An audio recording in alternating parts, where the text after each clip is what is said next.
and there was a Molotov cocktail that was unlit that broke at my feet, and it splashed gas across my toes, and I looked down at it, and I smelled gas. And I can remember my butthole puckering on that one. That This is like one of those. That's one of those. Like, oh fuck! I'm on fire moments. Like, yeah, because like it splashed gas on my fucking boots, and I'm looking down like, and then it hit me that it wasn't lit, and I'm like, oh, yeah, yeah. It takes a real special kind of stupid to get between people throwing bricks and Molotov cocktails and cops with beanbag shotguns and FN 303s and tear gas. And you're in the middle of it with a camera, you know, it takes a special kind of stupid to do what I do. When you go out to some of these places, are you wearing any body armor or anything like that? Oh, sure, man. I wear gear wise. I wear the same kind of fingerless gloves that corrections officers wear. That have the polycarbonate knuckles, because you get a lot of dings on your hands and stuff. I wear. There's a company called I think it's Spartan. I think it's called Spartan. There's a company that's been making riot gear for years, but they make police riot gear. But I have knee and shin guards that are the same that our RRT squad wear in Portland.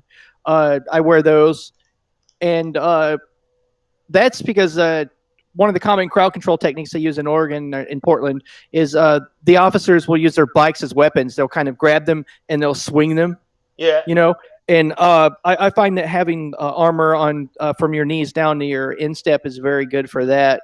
But also the shin guards work really great for sucking cock, because, you know, on the weekends I need to make a little extra money and drop down on my knees. You know? Hey, don't judge, man. Don't judge. Honesty is the key. Honesty is the key. Right. You got to keep it real, man. I got some very powerful leg muscles. No, actually, neck muscles I meant to say. But actually, honestly, about the armor, it works really well for cinematography. If you're going to film protest on the regular and film arrest, I would highly recommend doing knee and shin guards, just because a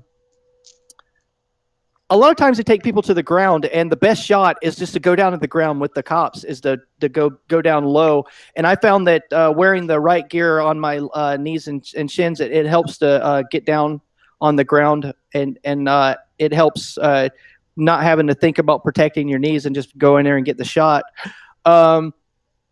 I have I don't wear it very often. I wear it on special occasions, but I have German police riot gear, the upper body. It's fire retardant ballistic nylon that's sandwiched. It's got about an inch and a quarter of foam, and then it's corrugated steel plates. It's very thin steel plates. They're like only about an 1/8 inch steel, and they cover the shoulders and the chest, and there's holes drilled in it every few centimeters so it breathes. I wear that.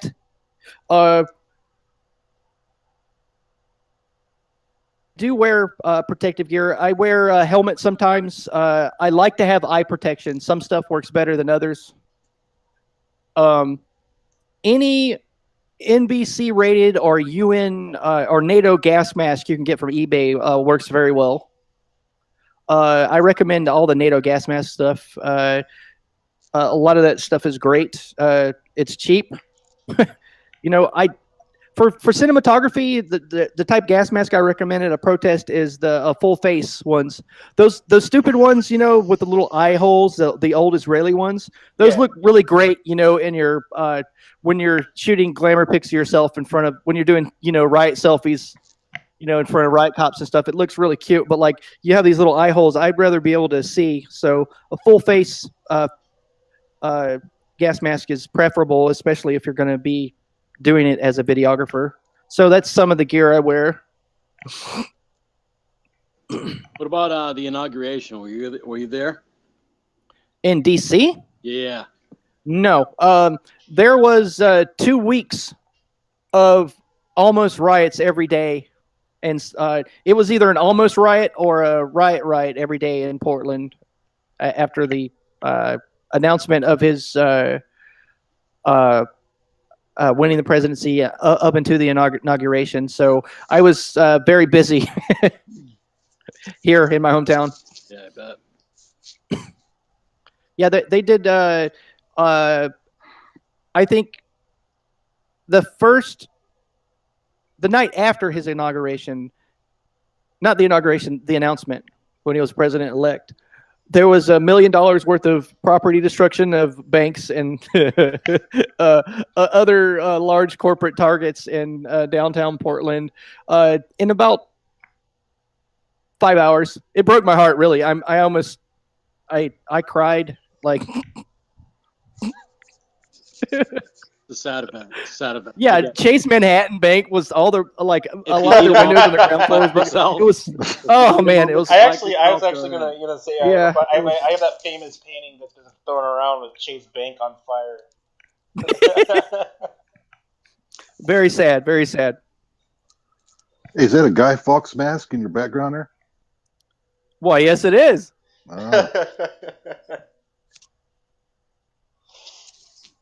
You know, there's a variation of one of the lines from V for Vendetta that I liked quite a bit. It was all, how'd that go?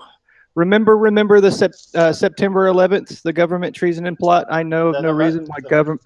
Remember September 11th, the government treason and plot. I know of no reason why government treason should ever be forgot. I like that variation of the line that V was said in. I like that revisioning of that idea. I don't know. I was one of those guys. I was one of those 9/11 was an inside job guys. Because come on. All right. Show of hands. Who believes that bullshit story they fed us? Come on, show of hands. What? No, I don't. Okay, well, just curious. Just put it out there. Nah.